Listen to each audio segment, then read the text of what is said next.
Sevgili Finans ve Borsa kanalı takipçileri, yeni videomuza hepiniz hoş geldiniz. Bugün sizlerle birlikte A'dan Z'ye şöyle baştan sona bir Enka İnşaat ve Sanayi AŞ'nin incelemesini gerçekleştireceğiz.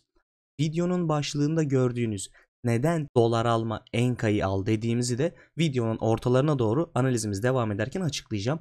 Çünkü Enka'yı çok güçlü bir dolar rezervi olduğunu, bunun ne ölçüde olduğunu ve geleceğe nasıl yansıyacağını anlatmaya çalışacağım. Öncelikle bir temel analizini, sonra sektörel analizini gerçekleştireceğiz. Sonra teknik analizini, birkaç tane haberimiz var. Bunları okuyacağız ve dediğim gibi yabancı para pozisyonunu sizlere göstermeye çalışacağım. Çok fazla uzatmadan hemen videomuza geçelim. Videoya geçmeden önce videoyu sevdiyseniz eğer beğeni atarsanız yorumlar aklınıza takılan kısımları sorabilirsiniz. Aynı zamanda mail adresim bulunuyor. Mail adresime istediğiniz gibi aklınıza takılan soruları yazabilirsiniz. Kanala abone olup bildirimleri açarsanız da bu tarz videolardan daha erken haberdar olabilirsiniz. Şimdi Financial Tables üzerine geçtim. Enka'yı hissesindeyim ve 10 çeyrekliği aldım.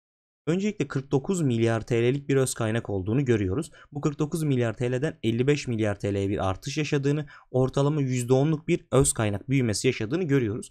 Bu kadar yüklü bir öz kaynak olması çok kendisini güvenilir, çok temel bir kağıt haline getiriyor. Gelir tablosu kısmına döndüğümüz zaman şunu görüyoruz. Eksiden artıya bir net kar geçişi olduğunu, tabii ki geçen seneye göre, ki zaten çeyrek net karlarına baktığımızda tek eksi olan noktadır. Yani burada eksi 700 milyondan 1.1 milyara çıkmamış aslında.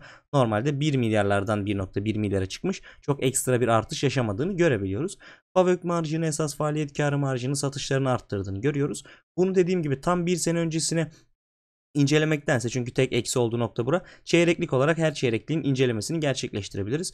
Burada baktığımızda satışlarda ufak bir azalma gerçekleşmiş ama 2019'un 12. ayından itibaren yukarı yönlü tekrar çıkmaya başlamış. Burada aklımıza takılan tek şey biraz FAVÖK ve çeyreklik net karının düzensiz olması. Yani stabil bir şekilde yukarı yönlü bir çıkış yok da yukarı aşağı bir dalgalanmalar olması bizi olumsuz etkiliyor. Onun haricinde çarpanlar kısmını görüyoruz. Bu çarpanlar kısmını zaten sektörelde analiz edeceğimiz için şimdi burada değinmiyorum. Burada fiili dolaşım oranının %8.8 olması muazzam güzel. Ne kadar az fiili dolaşım oranı bizim için o kadar güzel. Fakat ödenmiş sermaye ve piyasa değerine geldiğimiz zaman 5.6 milyar lotu olduğunu, yani ödenmiş sermayesinin 5 milyar 600 milyon olduğunu görüyoruz. Buna mukabil piyasa değerinin de 50 milyar 400 milyon olduğunu görüyoruz. Yani 50 milyarlık bir piyasa değeri var. Aşağı doğru gelip cari oranına baktığımız zaman 3.5 olduğunu, yani çok iyi bir cari oranının olduğunu, kaldıraç oranının sadece %20 seviyesinde olduğunu, yani çok az borçlu olan bir şirket olduğunu görüyoruz. Onun haricinde incelediğimizde öz kaynak karlılığını %6'lardan %13'e çıkarttığını, ortalama bir sene içerisinde 2'ye katlayan bir öz kaynak karlılığı olduğunu görüyoruz. Öncesinde biraz orantısız hareket edip düşüşler olsa da 2020'nin 3. ayından itibaren güzel ve istikrarlı şekilde yukarı yönlü hareket ettiğini görebiliyoruz. Buradan iki takım tablosuna geçip bir de yatırım harcamalarına bakacağız. Yatırım harcamalarına geldiğimiz zaman şurada maddi ve maddi olmayan duran varlıkların satışından ve alımından, bizim ilgilendiğimiz kısım alımından kaynaklanan nakit çıkışları. 200 milyon, 500 milyon, 300 milyon, 180 milyon. Tekrar burada bir 80 milyon. Öncesinde 800 milyonları görüyoruz. Biraz pandeminin etkisinden dolayı yatırımları azaltmışlar sanırım ama öncelerine baktığımızda en aşağı her sene yine bir 500 milyonluk, 600 milyonluk bir yatırım harcaması yaptığını görüyoruz. Ödenmiş sermayesine ve öz kaynağına oranladığımız zaman az, ama net karını oranladığımız zaman iyi sayılabilir seviyelerde olduğunu görüyoruz. Şimdi buradan bir de karlılık oranlarına bakacağım. Karlılık oranını neye göre inceleyeceğim? Tabii ki sektörüne göre, yani inşaat sektörüne göre inceleyeceğim. Aktif karlılığına baktığımız zaman şu an aktif karlılıkta inşaat sektörünün çok üstünde kazandırdığını görüyoruz Enkai'nin. Buradan bakacağım diğer şey net kar marjı. Net kar marjına baktığımız zaman yine Enkai'nin inşaat sektörünün çok üstünde hareket ettiğini görüyoruz. Bir diğer noktada bildiğiniz gibi benim en sevdiğim öz kaynak karlılığı. Öz kaynak karlılığında sektör ortalaması eksiyken Enkai'nin %13 olması bizleri çok mutlu ediyor. Olumlu bir haber olmuş oluyor. Videonun ortasındayken söyleyeyim, bu videoda anlattığımız hiçbir şey al sat tut tavsiyesi niteliğinde değildir. Sadece gördüğümüz verileri yorumluyorum. Ne hisseyi övmek ne de yermek gibi bir amacımız yok. Hissedeki gördüğümüz verileri sizlere sunumunu gerçekleştiriyorum sadece. Dediğim gibi yatırım tavsiyesi niteliğinde değildir. Finansal borçlarını ve kaldıraç oranına baktığımız zaman da Enkai'nin inşaat sektörünün çok altında bir kaldıraç oranı ve çok altında bir finansal borcu olduğunu görüyoruz. Şimdi sektörel bazda devam edelim. Sektörel incelemede ziraat yatırımda holdingler altında incelendiği için aslında sektörün en iyi şirketler arasına giremiyor. Çünkü burada Sabancı Holding, Koç, Doğan Holding, Şişe gibi çok büyük şirketler, çok derin şirketler bulunduğunu görüyoruz. Öz kaynak karlılığına baktığımız zaman %11 öz kaynak karlılığına 0.90 PDDD olduğunu görüyorum. Burada kim var? Sabancı çok iyi şirketti. Sabancı'nın %13 öz sermaye karlılığına 0.48 PDDD olarak neredeyse 2 katı daha iyi olduğunu görüyoruz. Şişe camın kafa kafaya olduğunu, hatta şişe camdan bir tık daha iyi olduğunu görebiliyoruz. Onun haricinde bir de Koç'la kıyaslaştırabiliriz. Koç'a baktığımız zaman da Koç'la da hemen hemen kafa kafaya olduğunu, Koç'un bir tık daha belki iyi olduğunu görebiliyoruz ama dediğimiz gibi sektör olarak aslında farklılar, biraz da inşaat sektöründe incelenmesi gerekiyor. FK oranına baktığımız zaman gayet iyi bir FK oranının olduğunu, FD Favö'nün gayet iyi olduğunu ve yine piyasa değeri satışlarına göre düşük oranlarda kaldığını, yani sektörel olarak baktığımızda da iyi seviyelerde olduğunu görüyoruz. İki tane kap haberi var. Ufak bir hisse alımı gerçekleşmiş. Bunu kap üzerinden kendiniz inceleyebilirsiniz ama çok ufak marjlarda bir hisse toplanması gerçekleşmiş Enkai'de. Bu ikisini de göstereyim istedim.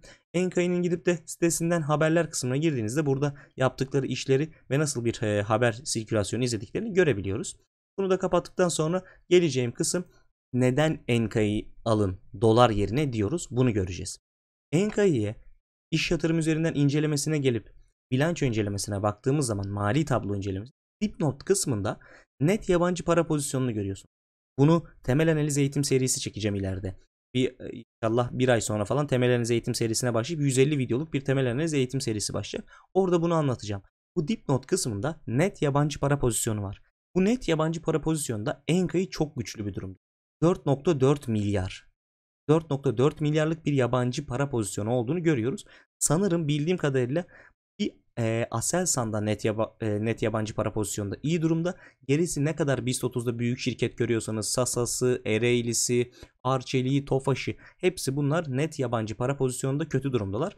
Bu yüzden dolar arttığı zaman Enka'yı yukarı yönlü artıp doları takip ediyor. Hatta dolardan kimi zaman daha çok getiri geliyor. Diğer şirketlerde dolar arttığı zaman aşağı yönlü hareket ediyorlar. Bu yüzden portföyünüzü dengelemek için mutlaka Enkai'den dolar yerine bir miktar atabilirsiniz. Çünkü çok güçlü, 4.4 milyardan bahsediyoruz. Bir yabancı para pozisyonu olduğunu burayı da göstermek istedim sizlere. Son olarak ufak bir teknik kısma bakmaya çalışacağım. Teknik kısma geçmeden önce eğer abone değilseniz 1 dakikalık videoyu durdurup kanala abone olup zil bildirimini açıp bir de videoya like atıp gelirseniz çok teşekkür ederim. Aynı zamanda eğer ki incelememi istediğiniz hisseler varsa bunları yorumlar kısmına belirtebilirsiniz. Şimdi göstergelere geliyorum. Göstergelerde Bollinger Bandlarına, Directional Movement Index'e, bir de göreceli güç endeksine bakacağım. Bunların üçünü de attım. Galiba Directional Movement Index gelmedi. Bir daha basıyorum. Evet, şu an baktığım zaman Bollinger Bandının altına herhangi bir taşma veya sarkma görmüyorum. Bandın orta çizgisi olan 9 lira 10 kuruşlar seviyesinde iyi bir direnç bekliyor. Bu direnci yukarı yönlü kırmasını bekleyeceğiz. Tam nereden itibaren? 6 Mayıs'tan itibaren yukarı yönlü bir al sinyali başlamış Directional Movement'ta ve hala al sinyalinde. O zamandan beri de zaten %13'lük bir kar marjı bıraktığını görüyoruz. Şu an biraz arası kapanmış olsa da hala al pozisyonda olduğunu ve Directional Movement'ın kolay kolay terse bir sinyal vermeyeceğini görüyoruz. Göreceli güç endeksine baktığımızda, RSI'ye geldiğimizde şu an 50'ler seviyesine takıldığını, bu noktalarda biraz oyalandıktan sonra dolarla birlikte muhtemelen yukarı yönlü çıkabileceğini görüyoruz. Devam ettiğimiz zaman birkaç tane indikatörü daha, Wave Trend osilatörüne, parabolik sara ve para akışı endekslerine bakalım. Parabolik sara baktığımızda 8 Temmuz'dan itibaren sat sinyalinde olduğunu, şu anda hala dönebileceği bir al sinyali olmadığını ve parabolik sarın terse döneceği ile ilgili de bir sinyali olmadığını görebiliyoruz. Wave Trend osilatörüne baktığımız zaman 5 Temmuz itibariyle bir sat sinyali gelmiş. Bu sat sinyali geldiğinden itibaren hisse düşmeye başlamış. Şu an hala sat sinyali konumunda duruyor. Muhtemelen dediğimiz gibi birkaç gün içerisinde bulutların azalmasından da görebileceğimiz üzere al konumuna geçecektir. Bu belki Ağustos başlarını bulabilir. Aynı zamanda MFI, yani para girişine baktığımız zaman şu anda 50'ler seviyesinde olduğunu, şu noktalarda güzel bir para girdiğini, sonra tekrar para çıktığını, hafif giriş çıklarla yaşandığını ama kolay kolay nereden baksak bir seneye yakındır. Hatta Ocak'tan beri, diyelim bir sene demeyelim, Ocak'tan beri para girişinin 50'nin altına düşmediğini, hep 50-60 bandında seyrettiğini görüyoruz. Dediğimiz gibi Enkai'de dolarla birlikte çok iyi hareket eden bir hisse olduğu için biraz da doların hareketini incelememiz gerekiyor. Son bir bakacağım indikatör daha var. Onunla da baktıktan sonra burayı kapatacağım ve videoyu sonlandırmaya geçeceğiz. Son bakacağımız Demand Index'e bakmak istiyorum. Demand Index bizim yukarı yönlü dönmesi. Evet, bunu bekliyordum zaten. 16 Temmuz itibariyle hafiften bir yukarı yönlü dönmesi, belki 0 seviyesini hacimli şekilde diğer indikatörlerin onaylarıyla belki Temmuz 30 gibi, Temmuz 29 gibi geçmeye başladığından itibaren muhtemelen yukarı yönlü bir yükseliş başlayabilir. Tabii ki dediğim gibi hiçbir bilgi burada anlattığımız yatırım tavsiyesi, al sat tut tavsiyesi değildir. destek direnç takip etmek, nereden alıp nereden satılacağını, kademeli alım satım yapmak, portföy çeşitlendirmek, yatırım sepeti oluşturmak, atıl parayla işlem yapmak tamamen sizlere kalmıştır. Teknik, temel ve sektörel kısımlarına baktık, haberlerini inceledik, net yabancı para rezervini inceledik. Enka ile ilgili yapacağımız yorumların sonuna geldik. Eğer aklınıza takılan sorular varsa yorumlar kısmında belirtebilirsiniz. Eğer incelememizi istediğiniz hisseler varsa bunları zevkle sizin için inceleyebilirim. Bunları da yorumlar kısmına bırakabilirsiniz. Videoyu sonuna kadar izlediğiniz için teşekkür ederim. Bir sonraki videoda görüşmek üzere.